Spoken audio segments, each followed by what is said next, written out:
अपने जीवन में उन्नति करने के लिए कौन नहीं चाहेगा। हर कोई चाहेगा। हर कोई ये चाहेगा कि उसके जीवन में कभी भी अवनति नहीं आए। वो दिन प्रतिदिन लगातार समय के साथ उन्नति करता रहे, प्रगति की ओर बढ़े।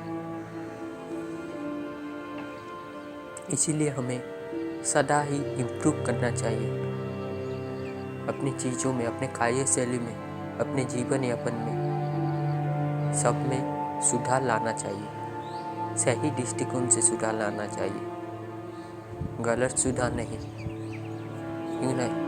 एक निर्णय और एक कार्य संपूर्ण जीवन को बदलने में काफ़ी होते हैं।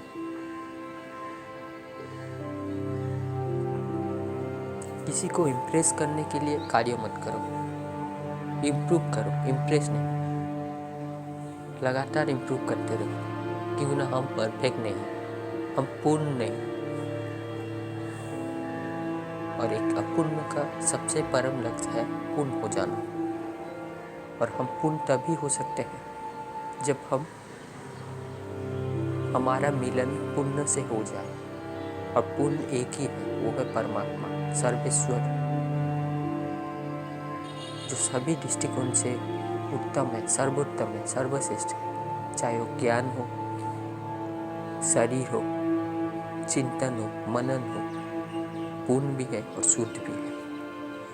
जो पूर्ण होता है उसमें त्रुटि का कोई गुंजाइश नहीं होता, उसका हर निर्णय सही होता है। क्यों न वो ज्ञान और विवेक में भी पूर्ण होता है, बोध से भरा होता है। लगातार ज्ञान अर्जन करते जाइए, सही ज्ञान अर्जन करते जाइए और बोध विकसित कीजिए। उसके बाद सही चुनाव कीजिए और उस और आगे बढ़ते जाइए। सत्य के लिए संघर्ष करना तो जायज है और बनता भी है। अगर सत्य के लिए मरना भी पड़े, मर जाए, एक वीर की तरह मरेंगे। लेकिन मृत्यु सबसे अंतिम सत्य है और सबसे परम सत्य है। इस दुनिया में जिसका भी जन्म हुआ है, उसका प्रगति दुर्गति हो या ना हो, सफल हो या असफल, संतुष्ट हो या असंतुष्ट, शांत हो या फिर अशांत, उसका मृत्यु निश्चित है। चाहे वो भगवान भी क्यों ना हो, और चाहे कोई अवतार हो, चाहे कोई महापुरुष हो, चाहे कोई सामान्य इंसान हो, जिसका भी जन्म हुआ है उसका मृत्यु निश्चित है। तो एक वीर की भांति मृत्यु को प्राप्त होना सर्वश्रेष्ठ है। ना कि ये हमारे जीवन के लिए श्रेष्ठ होगा, बल्कि ये दूसरों को भी पाठ पढ़ा के जाएगा। वो ये बताएगा कि सत्य के लिए संघर्ष करना उत्तम होता है, और उसमें अगर मरण भी आ जाए तब भी पीछे नहीं हटना चाहिए। तुम देश के लिए, सबके लिए एक आदर्श बन जाओ। जीता जाता आदर्श, जो युग के बाद युग सबको प्रेरित करता रहेगा। हमें हर क्षण, हर समय, हर दिन सुधार करना चाहिए।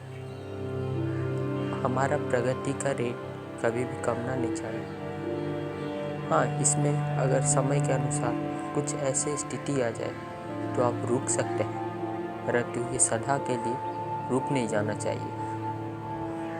हमें लगातार आगे बढ़ना चाहिए। क्यों ना ये दुनिया, ये ज्ञान, ये बोध, ये चीज़, ये सब कुछ असीम है, अनंत है।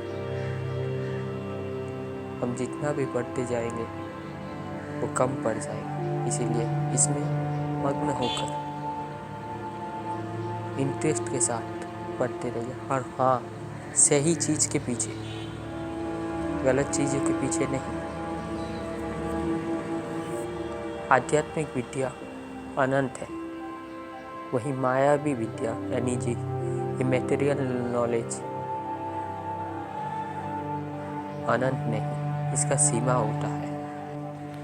भौतिकी विद्या हमें अपना जीवन बिताने में मदद करता है, जीवन यापन करने में